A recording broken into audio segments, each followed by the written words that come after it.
പല പാരാമീറ്ററിലും നമ്മൾ മറ്റു സംസ്ഥാനങ്ങളെ അപേക്ഷിച്ച് മുമ്പിലാണ്.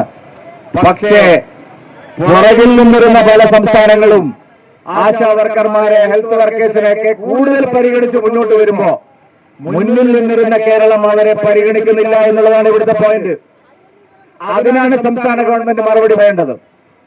പിന്നെ കണക്ക് കൊടുക്കാതെ കാശ് വൈകും.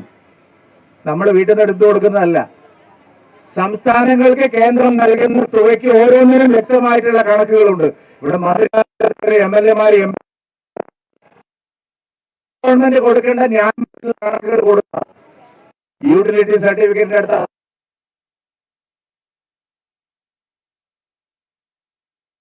വിയോജിപ്പുണ്ട്. ഒരു മാസം തൊഴിലുറപ്പ് പദ്ധതിയുടെ ശമ്പളം കൊടുക്കുന്ന പിണറായി വിജയനാണ്. അതെന്ത് ന്യായമാണ്? വൈകിയാൽ കാരണം മോദി, ശരിയായി കിട്ടിയാൽ അതിന് നേരായി കിട്ടിയാൽ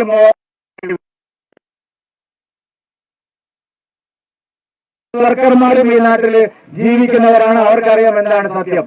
കേരളം ഒരു നയാ പൈസ കേരളത്തിന് കേന്ദ്രം അണവായി തീർത്ത് കൊടുക്കാൻ ബാക്കിയുണ്ടെങ്കിൽ നിങ്ങളോടൊപ്പം നിന്ന് സമരം ചെയ്യുന്നതിന് ഒരു ദുരഭിമാനവും ഞങ്ങൾക്കില്ല. 1 രൂപ കേരളത്തിന് കിട്ടേണ്ട കാശ് കേന്ദ്രം പിടിച്ചു വെച്ചിട്ടുണ്ടെങ്കിൽ അതിന് നിങ്ങളോടൊപ്പം നിന്ന് സമരം ചെയ്യുന്നതിന് ഞങ്ങൾക്കൊരു പടിയുമില്ല. പക്ഷെ കള്ളം പറഞ്ഞു വീണ ജോർജിനും പിണറായി വിജയനും മാർക്സിസ്റ്റ് പാർട്ടിയുടെ നേതാക്കന്മാരെ കൊള്ളരുതാത്തവരാണ്, അവരെ കെട്ടിപ്പിടിച്ച് ഉമ്മ കൊടുക്കാൻ ഒരു MP പറഞ്ഞു എന്നൊക്കെ പറഞ്ഞ് അവരെ ആക്ഷേപിച്ച് നിങ്ങൾക്ക് ഈ സമരത്തെ പരാജയപ്പെടുത്താനാണ് നിങ്ങൾ തീരുമാനിക്കുന്നതെങ്കിൽ ഇത്രയും ദിവസം കണ്ട സമരമായിരിക്കില്ല എന്നുകൂടി അവരെ ഓർമ്മിപ്പിക്കാൻ ഞാൻ ആഗ്രഹിക്കുന്നു.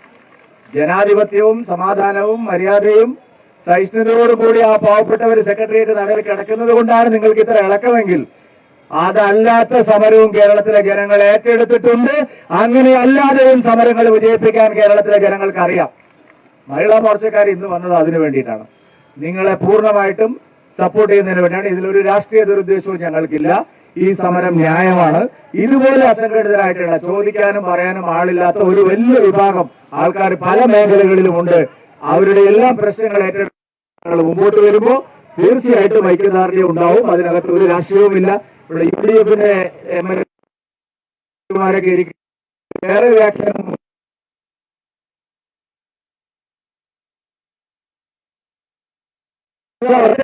എന്നുള്ള കാര്യം